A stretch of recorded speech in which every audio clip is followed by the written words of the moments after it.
ભરૂચના ભોયવાડ વિસ્તારના યુવાનો દ્વારા અનોખી રીતે ધૂળેટી પર્વની ઉજવણી કરવામાં આવી। યુવાનો દ્વારા ડોસાની અર્થી બનાવી ઘેર ઘેર ફેરવી હોળીના નારા ઉઘરાવે છે। ભરૂચના ભોયવાડ વિસ્તારના યુવાનો દ્વારા અનોખી રીતે ધૂળેટી પર્વની ઉજવણી કરવામાં આવી। યુવાનો દ્વારા ડોસાની અર્થી બનાવી ઘેર ઘેર ફેરવી હોળીના પૈસા ઉઘરાવવામાં આવ્યા। ભરૂચના ભોયવાડ વિસ્તારમાં વર્ષોથી ધૂળેટી પર્વ નિમિત્તે અનોખી પ્રથા ચાલી આવે છે।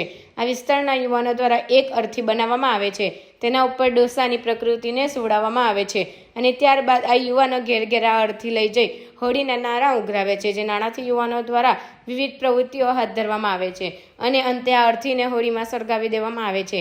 આજ તો ભરૂચના ભોયવાડ વિસ્તારના યુવાનો દ્વારા આ અનોખી ઉજવણી કરવામાં આવી હતી।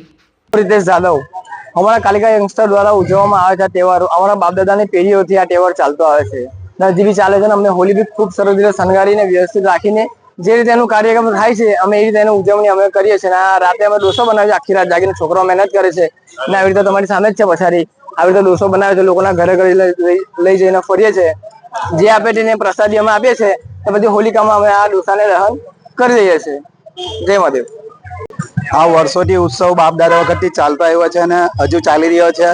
હોળી નિમિત્તે ડોસો બનાવી એની સ્મશાન યાત્રા કરી પછી એને હોળીમાં એમનું વિસર્જન કરવામાં આવે છે, જે પરંપરા હજુ પેઢી પણ ચાલતી રહેશે।